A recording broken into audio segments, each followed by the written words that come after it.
Dawn breaks over the valley of Jezreel, September 3rd, 1260. Mongol General Kitbuqa surveys the narrow corridor ahead where Egyptian forces have gathered. Behind him stretches 40 years of unbroken conquest. Baghdad fallen, Damascus surrendered, the Islamic world trembling. These are merely slave soldiers from Cairo. What threat could they possibly pose to the chosen of the eternal blue sky? By sunset, Kitbuqa would be dead, and the myth of Mongol invincibility with him. In the next minute, you'll see the maneuver that flipped the Mongols' favourite trick. The morning mist clung to the valley floor like the breath of sleeping dragons. Soon, Kitbuqa believed, it would witness another routine victory for Tengri's chosen warriors. For 4 decades, the Mongol war machine had operated on more than military superiority. It ran on divine conviction.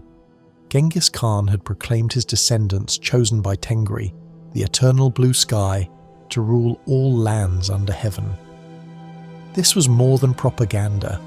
Many Mongol warriors saw their mission as sanctioned by the eternal blue sky. The psychological warfare proved devastatingly effective, cities surrendering at the mere rumour of Mongol approach. When Baghdad fell in 1258, contemporary chronicles claim millions perished in mass killings. Their accounts describe the caliph's execution by trampling under carpets. The great libraries, repositories of centuries of learning, were reduced to ash. This pattern of terror had held for 40 years. Resist and face total destruction, or submit and live as vassals. Damascus opened its gates without a fight. Aleppo fell after brief resistance. The equation seemed unbreakable until it met an enemy that refused to accept it. The force that would challenge this divine mandate was an army of actual slaves. The Mamluks weren't metaphorical servants. They were boys purchased at markets, brought to Cairo around age 10, and subjected to a decade of the most sophisticated military training the medieval world had ever developed. This system created something revolutionary, a perpetual military meritocracy. These warriors owned no property, formed no family loyalties, and advanced purely through martial competence. While other armies fought for kings or territory, the Mamluks fought as a brotherhood forged entirely through shared training and combat experience. Sultan Qutuz and his general Baybars had spent years studying their enemy's greatest victories. They analysed the flanking manoeuvres that had crushed European knights at Mohi and Legnica. They dissected the psychological tactics that had shattered the Kievan Rus at Kalka River. Most importantly, they had identified the core weakness in Mongol tactical doctrine. It depended entirely on enemies reacting predictably to feigned retreats. The Mamluks had trained extensively in coordinated retreats that maintained formation while appearing to flee, turning the Mongols' signature move into a trap. Kitbuqa chose his battlefield with the confidence of 40 years of victory. Ain Jalut was a narrow valley that compressed cavalry into a confined corridor, blunting wide flanking arcs, hemmed in by the hills of Mount Gilboa to the south and the Galilee highlands to the north. Perfect, he believed, for controlling enemy movement and executing the classic Mongol tactics that had never failed. What he didn't realise was that he had chosen his own tomb. The geographical constraints that seemed advantageous to Kitbuqa were actually catastrophic for Mongol tactical doctrine. The narrow valley negated the primary Mongol advantage, unlimited space for cavalry manoeuvres.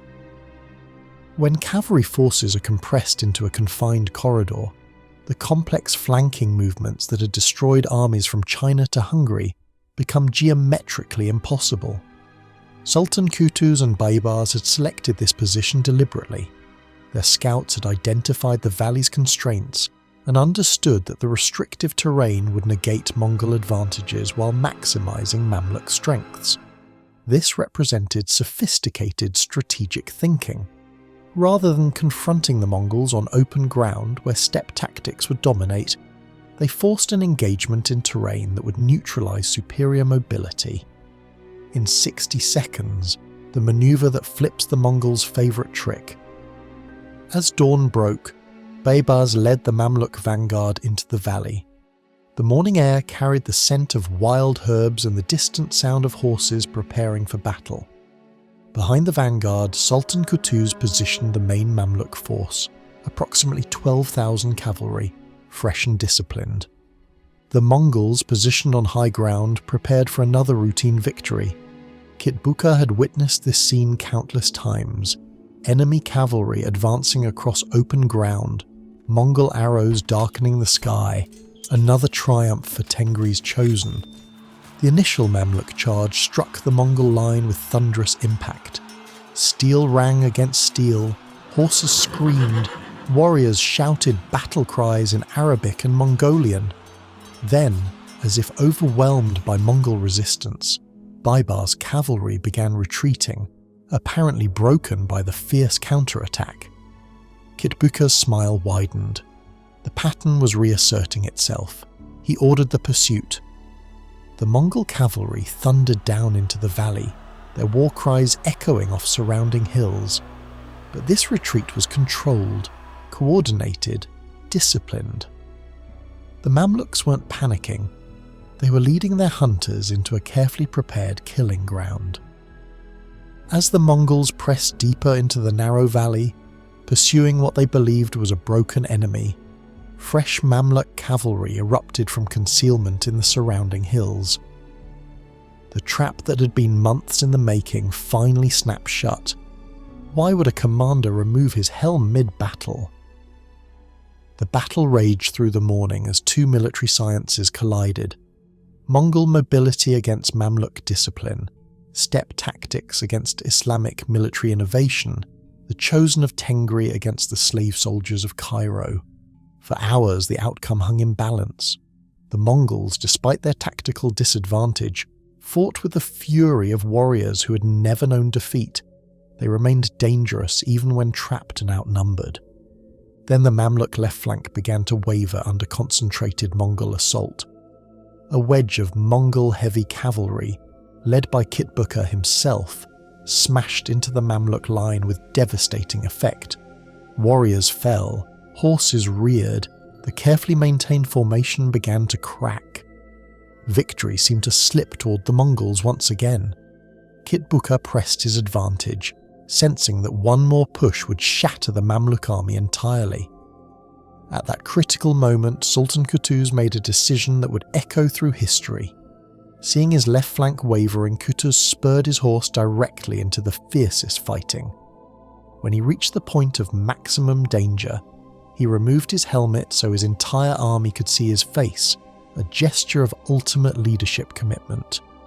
Then Sultan Qutuz raised his voice above the din of battle and screamed, "O Islam!" The cry electrified the Mamluk army like lightning striking dry grass. This moment didn't end the Mongols, but it ended their aura. The effect of Qutuz's rally was instantaneous and transformative. The wavering left flank steadied, then surged forward with renewed determination. Warriors who had been falling back now pressed their attack with religious fervour. The battle cry was taken up by thousands of voices. "O Islam! O Islam!" The Mamluk counterattack resumed with devastating intensity. Compressed in the narrow valley, unable to execute the manoeuvres that had carried them across continents, facing an enemy trained specifically to counter their tactics, the invincible Mongol war machine ground to a halt. Kitbuqa, seeing his situation deteriorate rapidly, faced the defining choice of his military career: retreat and preserve his forces, or die defending the reputation of Mongol invincibility. For a general who had served under Hulagu Khan, who had witnessed the conquest of Baghdad and Damascus, there was no real choice. Invoking the name of Genghis Khan, he ordered his remaining forces to fight to the last man. By the end of that single day, it was over. Kitbuqa was captured and executed. Even adversaries recorded respect for his courage. But his death marked more than the end of one man's life. It marked the end of an age. For 40 years, the mere rumour of Mongol approach had emptied cities and toppled kingdoms. Rulers had paid tribute rather than face Mongol armies. The psychological weight of Mongol invincibility had been as powerful as their military might. Now, in a single day, that terror died. News of the victory spread across 3 continents. In Damascus, crowds celebrated in the streets. In Cairo, Sultan Qutuz was hailed as the saviour of Islam. In distant Europe, kings who had paid tribute to Mongol Khans began questioning whether their payments were still necessary. The psychological impact proved devastating to Mongol power. Rebellions that had been suppressed by the weight of Mongol invincibility suddenly reignited across the empire. Cities that had surrendered without a fight began closing their gates and manning their walls.